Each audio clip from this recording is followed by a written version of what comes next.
Alô, comunidade! Começa agora o ICL Urgente, dia 18 de fevereiro.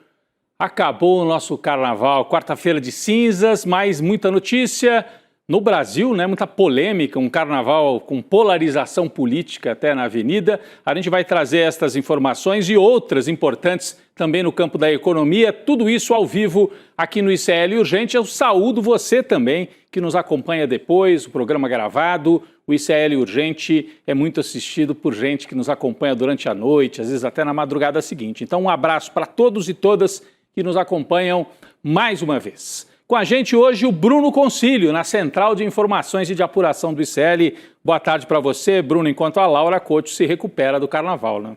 É isso mesmo, Rodrigo. Boa tarde a todo mundo que está nos assistindo nos canais Instituto Conhecimento Liberta e Eduardo Moreira no YouTube. E muito boa tarde para você que está nos ouvindo nas rádios ao redor de todo o Brasil.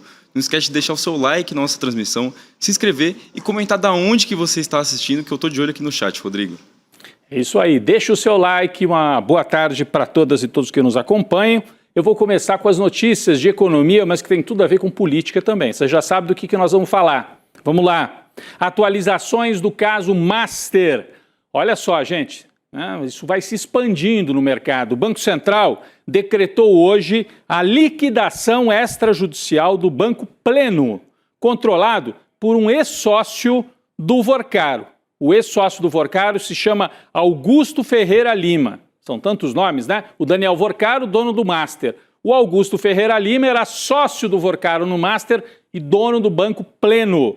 O Bruno traz mais detalhes para a gente sobre a liquidação de mais um banco no meio desse rolo envolvendo o Master. Bruno. Rodrigo, é isso mesmo. Segundo o Banco Central, a medida foi tomada pela péssima situação financeira da instituição, que passou a ter dificuldade para pagar suas obrigações no dia a dia. E mesmo sendo um grupo pequeno, Rodrigo, a liquidação do Banco Pleno tem um peso simbólico, principalmente por envolver um nome importante associado a um dos episódios mais escandalosos do mercado financeiro.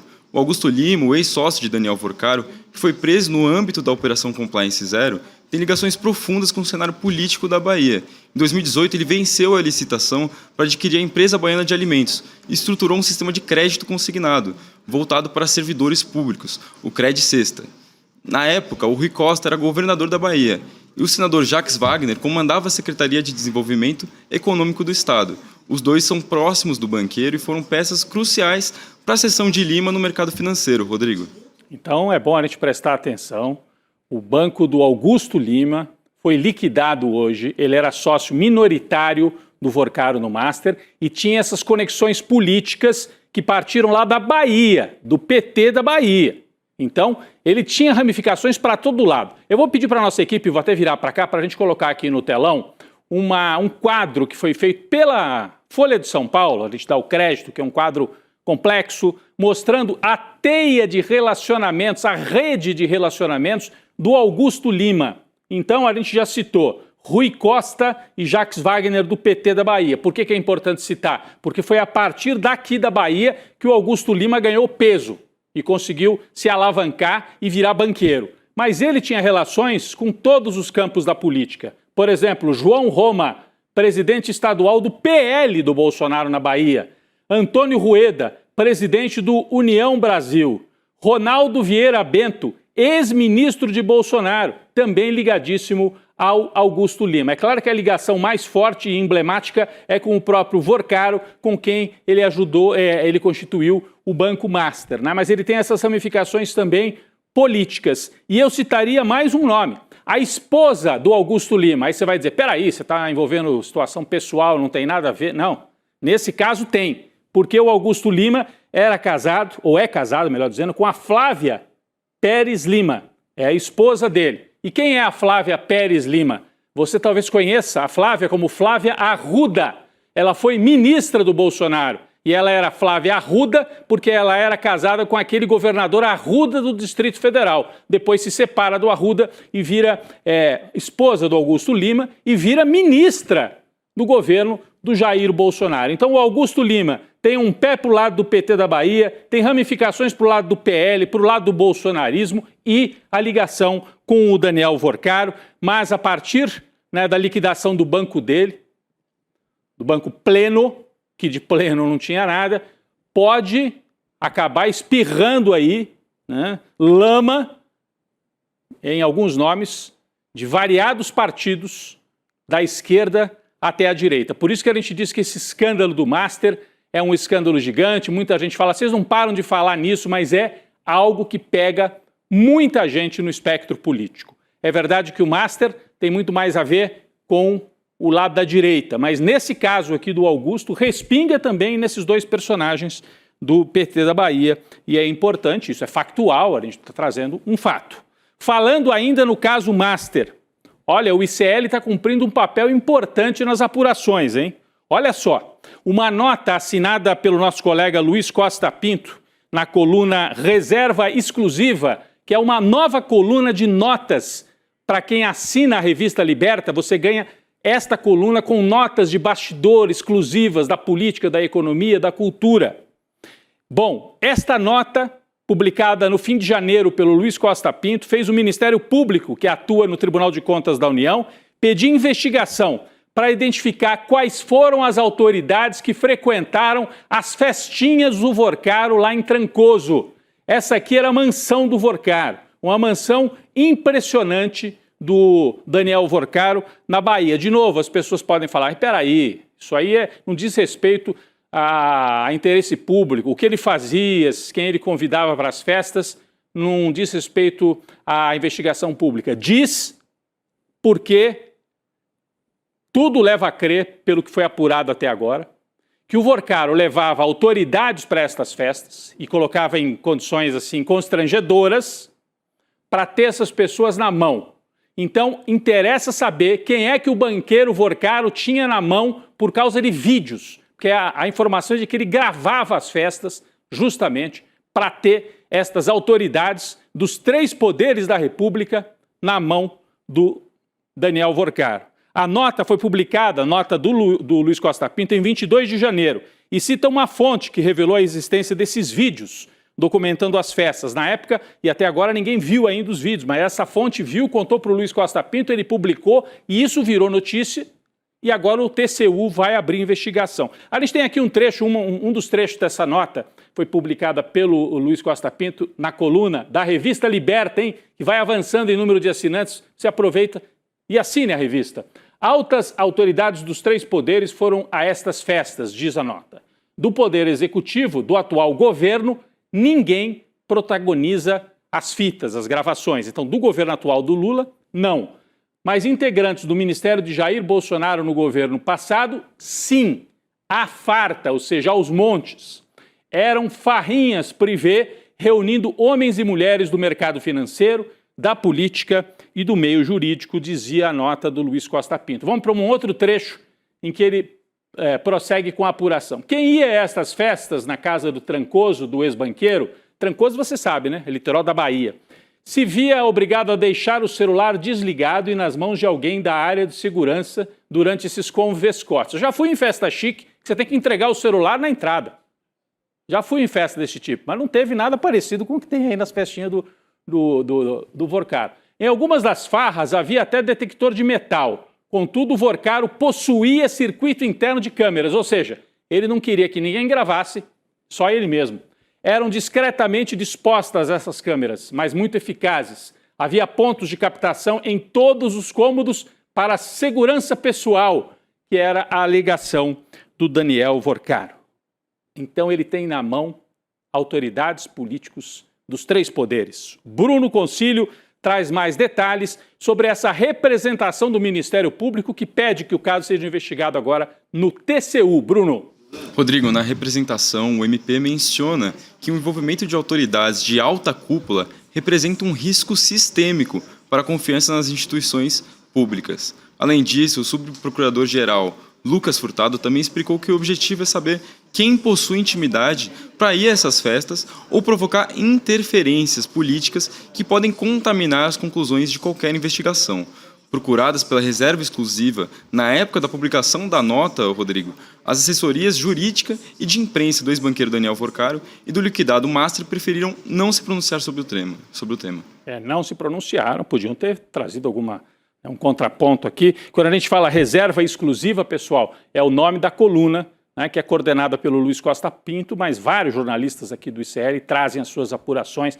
Vale a pena assinar a revista, porque tem artigos ótimos, mas também porque tem esta coluna com apuração exclusiva que agora gerou esse pedido aí do Ministério Público. Pessoal, uma reportagem da Folha, publicada em setembro de 2025, também trazia relatos sobre esses eventos realizados no local. Inicialmente, entre 21 e 22, o Vorcaro não era o dono da casa ainda, em 2021 e 22, ele alugava. Essa casa ficou famosa lá em Trancoso, pertencia a uma empresária chamada Sandra Habib, mulher de Sérgio Habib, presidente da Jack Motors. Ela não tem nada a ver com o Vorcaro, tá? Eu estou citando o nome, mas não tem nada a ver. Ela alugava simplesmente, pessoa rica, tem casa, alugava para o Vorcaro. O banqueiro depois comprou a casa numa negociação bastante conflituosa, que até terminou em processo judicial. Mas o que interessa dizer aqui é que em mensagens de WhatsApp que foram incluídas no processo aí sobre o Master, a Sandra, antiga dona da casa, estava contrariada, porque ela ficou sabendo que a casa dela, na época ainda era locada, né? O Vorcaro era um inquilino, estava sendo usada para festinhas suspeitas. Aliás, as transcrições das mensagens da Sandra, antiga dona da casa, com o corretor, né, que participou, trazem essa preocupação. Eu tenho aqui um trecho, ó, abre aspas. O Vorcaro encheu a minha casa de putas, diz a dona da casa. Ele, amigos e muitas putas. Desde antes de ontem, reclamação por causa de som acima do permitido. Ontem foi pior, relatou a Sandra, segundo a matéria da Folha.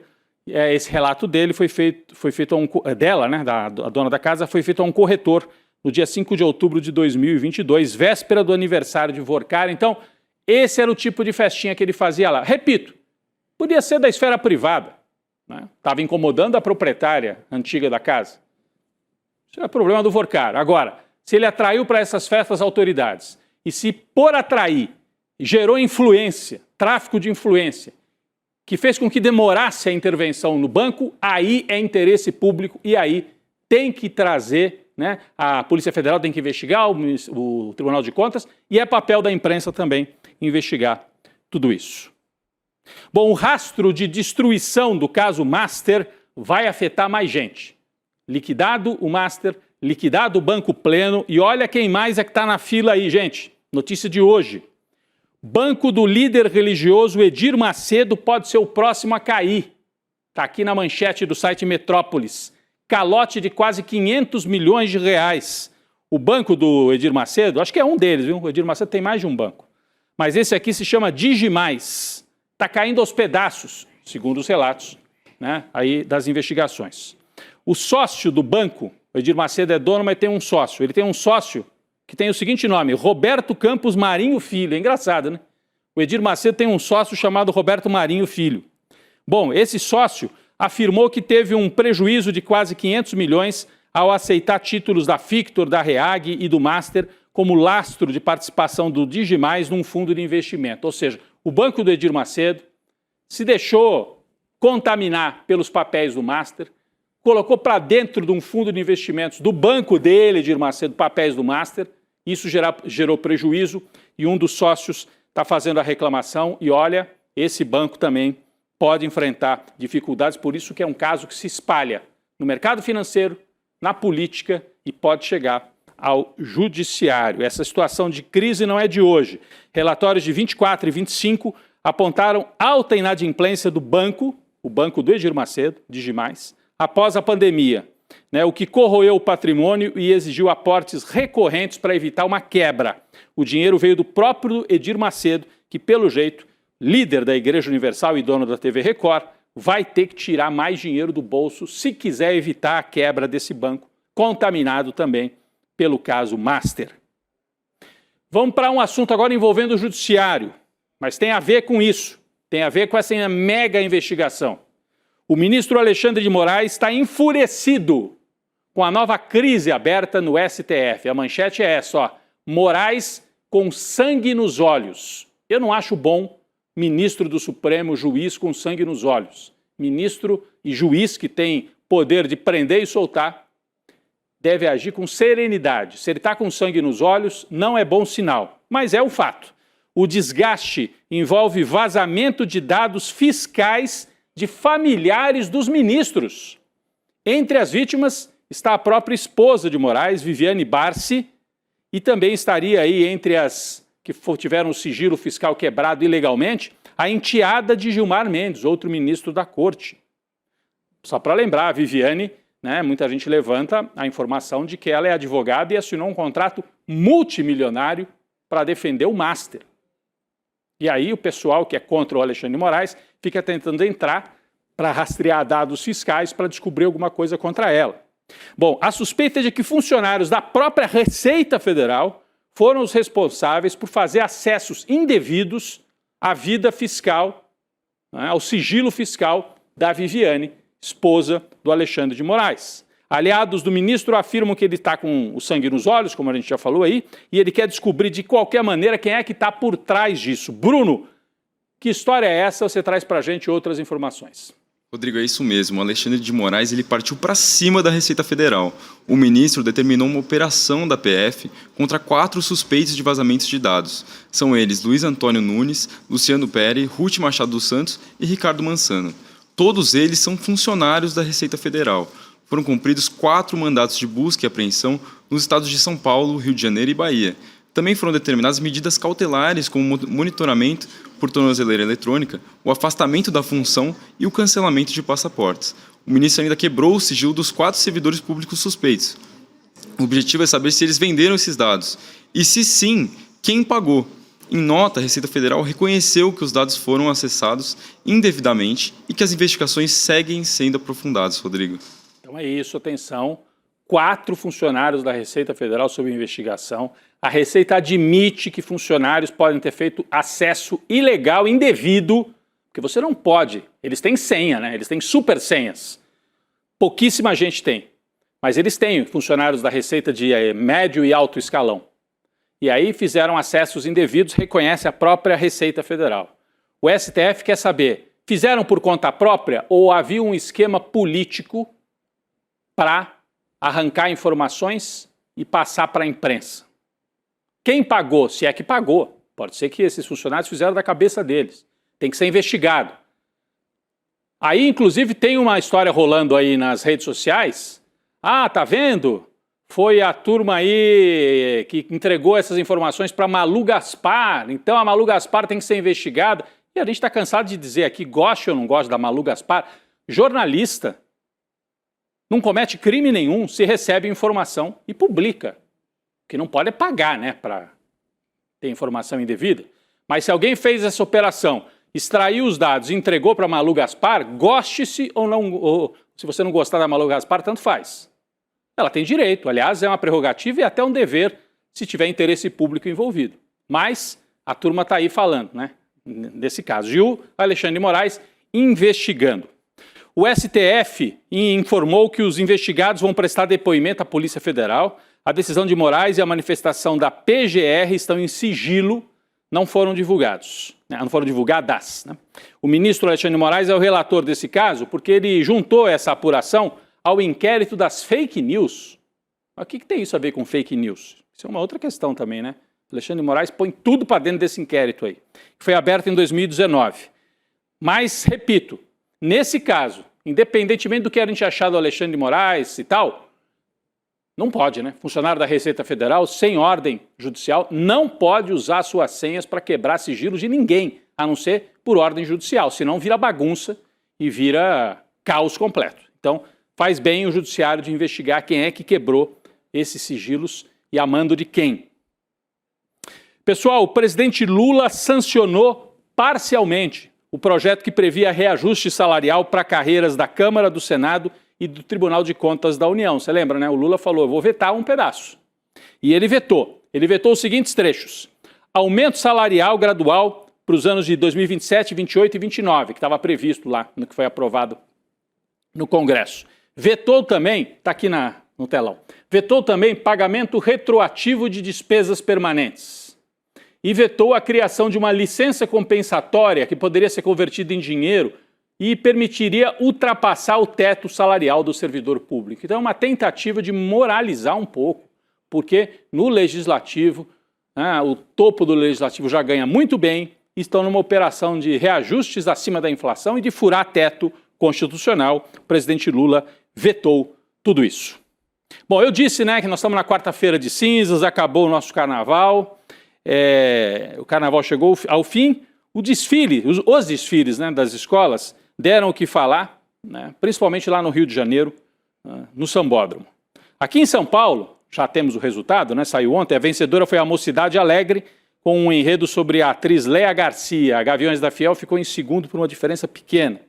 No Rio de Janeiro, a grande vencedora, saiu agora há pouquinho o resultado, a nossa redação acaba de atualizar, Viradouro. A Viradouro é a grande campeã do Carnaval Carioca. Por outro lado, estreante no grupo especial e provocando grande polêmica na Avenida, aconteceu aquilo que todo mundo esperava. Acadêmicos de Niterói homenageou o presidente Lula e foi alvo de muita polêmica. Para evitar problemas com o TSE, Lula, Janja e outros integrantes do Planalto decidiram, na última hora, não desfilar na Sapucaí. O presidente Lula acompanhou o desfile do camarote da prefeitura ao lado do Eduardo Paes. Bruno traz os destaques para a gente dessa grande polêmica aí do carnaval. Bruno. Rodrigo, Acadêmicos de Niterói foi ousada. Na comissão de frente, a escola retratou a passagem da faixa presidencial de Lula a Dilma, depois roubada por Temer e passada para Bolsonaro, que foi retratado como o palhaço Bozo. Um dos carros alegóricos, inclusive, tinha um palhaço Bozo gigante, preso dentro de uma cela representando o ex-presidente. Um destaque que gerou revolta da direita foi a da família em conserva, satirizando as famílias tradicionais presas em latas. Outra ala que gerou comoção foi a Universidade para Todos. As fantasias traziam diplomas em diversas graduações e todas com o sobrenome da Silva. Agora resta acompanhar as cenas dos próximos capítulos para ver como o desfile pode refletir, Rodrigo? Até mesmo prejudicar a campanha de reeleição do presidente Lula. Olha, a maioria dos advogados ouvidos disse que aparentemente não há crime eleitoral no que foi visto ali, porque teria que haver pedido explícito de voto, o presidente Lula não desfilou, etc. De qualquer maneira, a polêmica está criada. Eu vi levantamentos mostrando que a guerra nas redes foi ligeiramente mais favorável para o lado do Lula. A direita fez esse barulho com essa história das famílias em conserva e tal. E faz parte a oposição explorar também esse desfile para tentar desgastar o presidente Lula. Tudo isso faz parte do jogo. Daqui a 3 dias eu acho que isso aqui tudo já passou. Mas, notícia importante, Acadêmicos de Niterói, como se esperava também, acabou rebaixada. Com o enredo sobre Lula, acabou voltando para a Série Ouro, que seria o grupo de acesso no Rio de Janeiro. O desfile foi alvo de ações da oposição no TSE, que alegavam propaganda eleitoral. Então agora também a oposição vai explorar isso. Olha, tá vendo? Ficaram do lado do Lula e acabaram sendo rebaixados do mesmo jeito, como se esperava, uma escola sem muita tradição no grupo especial, no principal grupo lá no Rio de Janeiro, acabou rebaixada, acabou de sair o resultado na apuração do Rio de Janeiro. Pessoal, do outro lado da política, a base governista de Lula entrou com uma representação no TSE contra o ex-ministro do Turismo Gilson Machado Neto, aquele sanfoneiro, e também contra o senador Flávio Bolsonaro, por suposta propaganda eleitoral antecipada. A direita acusa o Lula, e o pessoal do Lula acusa o Flávio Bolsonaro. A ação foi protocolada pelo deputado Lindbergh Farias, que denuncia um vídeo em que Gilson Machado, sanfoneiro, aparece distribuindo adesivos com o slogan "O Nordeste está com Flávio Bolsonaro". O material tem ainda uma foto do Filho 01 e a identificação visual da pré-campanha eleitoral à presidência. É o vídeo que está rolando aí na tela. Isso é campanha eleitoral, é pedido explícito de voto. Isso sim é propaganda eleitoral antecipada, me parece, Estamos vendo o vídeo aí na tela. O Bruno tem mais informações sobre essa representação feita pelo Lindbergh Farias. Bruno. Rodrigo, na representação, o Lindbergh argumentou que os adesivos são uma inequívoca manifestação de apoio eleitoral destinada à futura eleição presidencial, no caso do Flávio Bolsonaro. O deputado também afirmou que a expressão usada pelo ex-ministro Gilson Machado configura discurso típico de propaganda eleitoral e que o ato transcende a esfera abstrata do debate político. uma vez que o adesivo pode ser classificado como um instrumento físico tradicional de propaganda eleitoral. Além do reconhecimento da propaganda antecipada, o Lindbergh pede concessão de tutela de urgência para determinar a remoção imediata do vídeo e de qualquer conteúdo semelhante no prazo de 24 horas, a proibição de novas divulgações e a fixação de multa diária de R$10 mil em caso de descumprimento, Rodrigo. Vamos aguardar, vai ser uma guerra também judicial esta eleição. O presidente Lula passou pelo carnaval na Bahia, no Recife, no Rio de Janeiro, voou para o outro lado do mundo e já chegou na Índia, pessoal. O presidente pousou hoje em Nova Delhi, capital do país. Acho que nós temos imagens do Lula que chegou por lá. Olha o avião brasileiro chegando lá. O Lula está acompanhado do ministro Mauro Vieira, aí tem o Lula descendo as escadas. O ministro Fernando Haddad da Fazenda também está na comitiva, além da Marina Silva do Meio Ambiente. Na viagem, Lula deve tratar de inteligência artificial e também da exploração de terras raras, ele sendo recebido aqui no aeroporto com uma dança típica indiana, o presidente Lula observando ali as explicações, sendo recebido já na Índia, acenando aí para as câmeras do carnaval direto para a Índia. Bom, o Lula deve se encontrar também com o primeiro-ministro indiano, o Narendra Modi. Há expectativa de assinatura de um memorando de entendimento sobre terras raras e minerais críticos. O Brasil se aproxima cada vez mais da Índia, que também faz parte dos BRICS ao lado de China, Brasil, África do Sul, Rússia, né? O documento deve contribuir para ampliar a cooperação entre os dois países e estimular a exploração desses recursos estratégicos, tanto para o Brasil como para o gigante asiático, a Índia. Pessoal, infelizmente, durante o carnaval, mais um caso de racismo no futebol. Você viu a cena? A UEFA abriu hoje um processo investigativo para analisar as denúncias de fatos ocorridos no confronto entre Benfica, de Portugal, e o Real Madrid, pela Champions League. A decisão ocorre após o atacante brasileiro Vinícius Júnior relatar que sofreu ofensas racistas do jogador do Benfica, o argentino Gianluca Prestiani. O Vini fez um golaço, comemorou, e aí a turma do Benfica foi para cima dele. Na ocasião, na hora que esse jogador argentino vai para cima, ele se aproxima do Vini Júnior, puxa a camisa e tampa a boca. Então, olha, esta é a imagem. Ele faz esse gesto, só que aqui ele está com outro. Bom, nesse momento, diz o Vini Júnior, ele teria chamado o jogador brasileiro de macaco. O jogador, o Prestiani, negou as acusações. Acontece que o Mbappé, que estava próximo da jogada, tomou as dores e diz: eu escutei o jogador argentino pelo menos 5 vezes se dirigir ao Vini Júnior com ofensas e, na covardia, tampando a boca para que não haja provas cabais do que ele falou. É grave, envolvendo um jogador da Argentina. Aqui tem o Mourinho, o técnico português, ficou nervoso com o Vini Júnior, mas enfim, tem que pedir apuração e investigação. Uma entrevista muito boa do Mbappé, em que ele assume e conta tudo que ele ouviu. Falou: eu ouvi. Ele falou 5 vezes. Tem que parar com isso. Como é que fica, inclusive, esse jogador argentino com os colegas dele do Benfica? Colegas, alguns negros. Mas mesmo que não tivesse, como é que ele fica com o Vini Júnior, mais uma vez ofendido, depois de marcar um golaço contra o Benfica pela Copa dos Campeões, pela Champions League lá na Europa. Bom, falando de argentino, nesse caso ele foi o que ofendeu, o Vini Júnior. Situação delicadíssima na Argentina, hein, Bruno? Está marcada a greve geral para amanhã na Argentina, é isso, Bruno? Por favor, traga a atualização rapidinho. Rodrigo, rapidinho, centrais sindicais e organizações populares estão organizando uma nova paralisação na quinta-feira, amanhã, para protestar contra a reforma trabalhista proposta pelo governo Milei. A greve foi convocada pela Confederação Geral do Trabalho, a maior central sindical da Argentina, que conseguiu mobilizar os sistemas de ônibus, metrô e trens de diferentes cidades. Assim, a estratégia vai separar todos os transportes públicos do país. Além disso, o dia para a realização da greve foi escolhido em resposta à pretensão de Milei de passar a reforma o mais rápido possível. O texto, aprovado no Senado, tem a expectativa de ser votado também nessa quinta na Câmara dos Deputados. Vale lembrar que a proposta retira uma série de direitos dos trabalhadores argentinos e aumenta a jornada de trabalho por até 12 horas por dia, Rodrigo. É uma reforma trabalhista até mais selvagem do que foi aprovada aqui no período aí de Temer e Jair Bolsonaro. Vamos acompanhar, amanhã vamos ter certamente atualização sobre isso. Obrigado, Bruno, pela sua participação, atualizando as notícias aqui ao vivo no ICL Urgente, mas antes da gente chamar você para permanecer, valeu Bruno, até mais. Obrigado. Antes da gente pedir para você permanecer, porque vem aí o N2 com a Gabi, com o Chico Sá, com toda a nossa equipe, eu queria convidar você para se preparar para uma grande inovação que o ICL está apresentando. Você já ouviu falar no Oráculo ICL? Né? A gente tem muito conteúdo de alta categoria na plataforma ICL. O Oráculo ICL é uma ferramenta, você pode dizer, será que é inteligência artificial?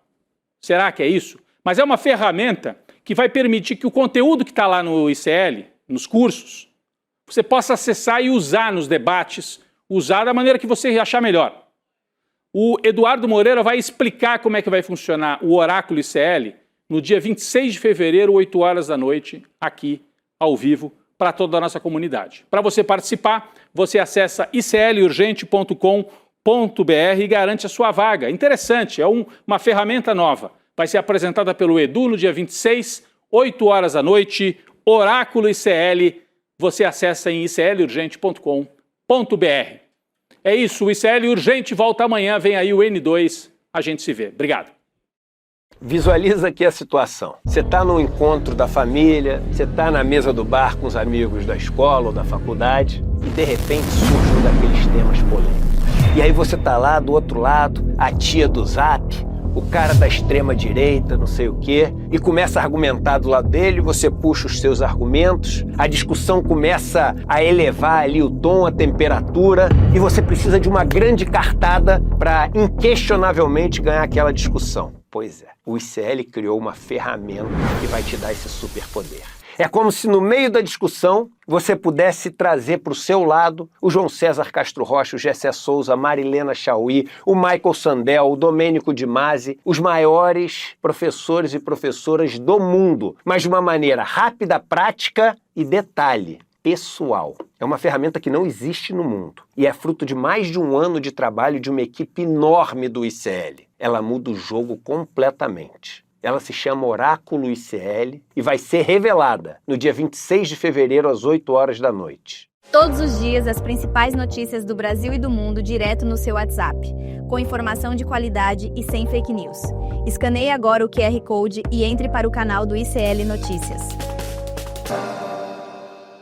Informação que importa onde você estiver.